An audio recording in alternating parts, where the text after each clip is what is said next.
I think when I lost my husband last November, uh, I said, you know, I've got to be on my own. I didn't go and stay with my daughter for a long time. I said, no, I've got to learn to be on my own. So I was just getting used to it when the first lockdown came, and that was really, really hard. I did struggle a lot.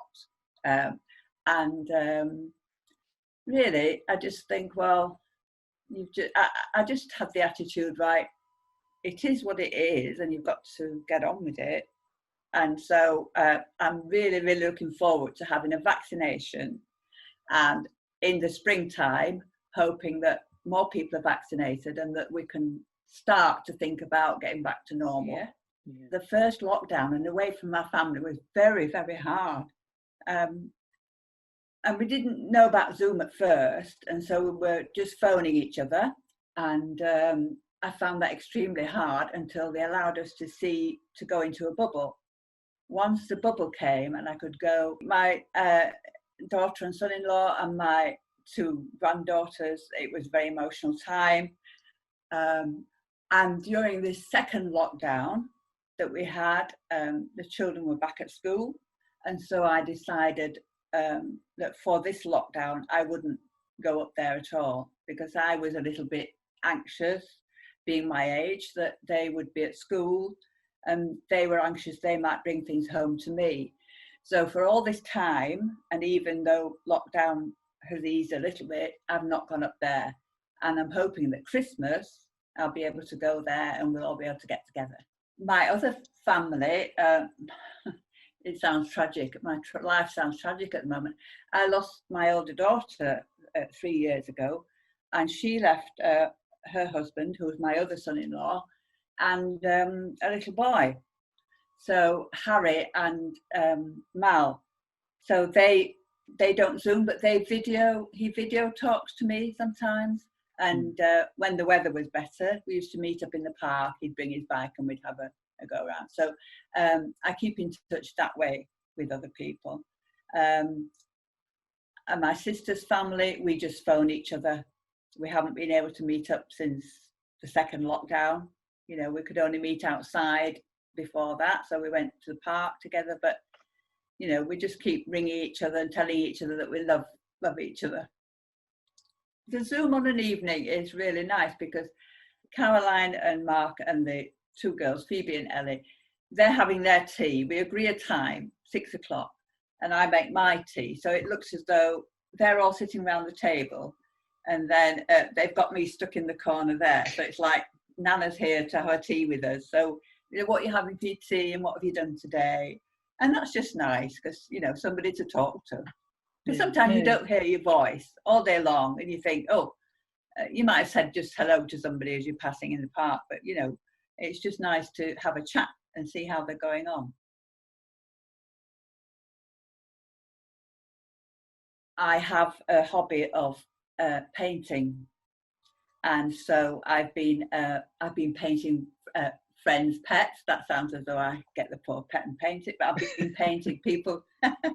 I've been painting for people, you know, doing things for people, and I find that very rewarding. And once you're painting, you lose yourself, and so you can, for a couple of hours, you can just be, you know, out of it, sort of thing. I've always painted. I've encouraged my son-in-law, who's on his own, to paint, and he has actually found a class at Meadigates. He lives in Wakefield, and he has started painting, and that's helping him because obviously he's still grieving actually about over my daughter.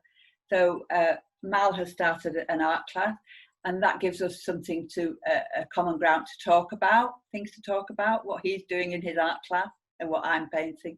When we first the first lockdown, up in North Yorkshire, the family, Mark was working from home and always went for a walk, early morning walk, get up very early and go for a morning walk, and send me pictures, photographs. Look what we saw today. We saw some deer, or we saw, you know, they see all sorts up there, and sent me this beautiful photograph. And I said, I'm going to paint that. That's my project to start me off. And so I did, and I've got that painting here. If you look in this corner, I added a little deer somewhere in the background. You'll be able to see it. that was their early morning walk, and I was so taken with it. I said, right, I'm going to paint that, and that, you know, led on to other things. They'd had a new kitten at Christmas, and so they were always sending me pictures of the kitten. The trick is to keep yourself busy if you can, you know, if you've got a hobby like that, you know, it stands you in good stead.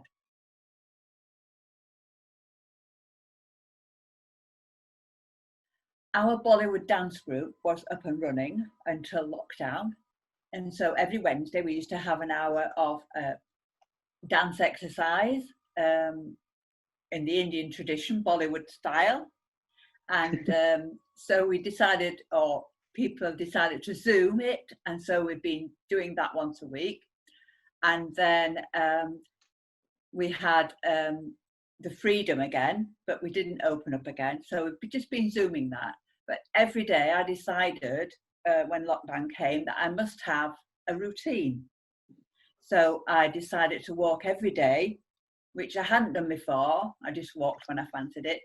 And I've got a lovely park nearby, Rothwell Park, and it's beautiful. It's a safe place to go. Lots of people go there, but there's massive paths and you can just keep your distance from people. So if I didn't Zoom, then I walked.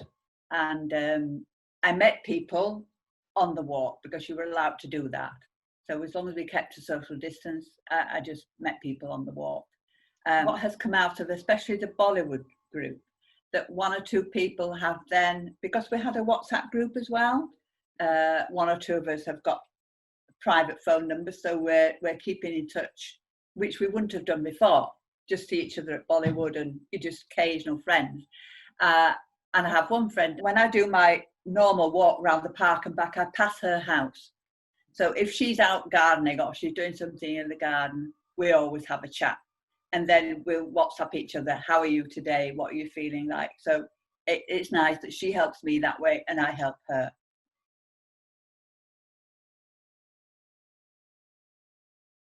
But the thing I've noticed that is much, much better is that our community, especially when we used to do the clapping on a Thursday at 8 o'clock, we all used to talk to each other across the street. And also when I'm out and about, I'll see the same sort of people with their dogs or, you know, whatever. And they just chat and have a chat about the weather or whatever. And people are just nicer, and people will keep, you know, go down the driveway to let you pass. And, you know, people are keeping the distance really well out here. So yeah, I've noticed people are very, very, very nice. One or two people, we've become a little bit closer and we'll say, how are you doing today? Whereas, you know, we would just go about our ordinary lives. I think we've just got a little bit more empathetic towards each other, and how are you managing and you're coping all right, you know. And I have a friend who just offers to shop. She just shops for me, even though I can go in shops now.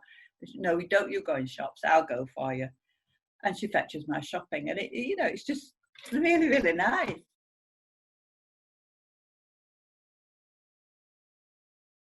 I'm hoping that the girls have got another, up in North Yorkshire, they've got another week at school, and they've just been isolated cases. It's been quite calm up there, but I'm just hoping that, fingers crossed, this next week they won't be told that they've been in contact with anyone. And so when they finish school, we'll leave a couple of days to see if they're all right. And then probably on the Monday or the Tuesday, I'm hoping that I'm going to go up and stay over Christmas and New Year with the family.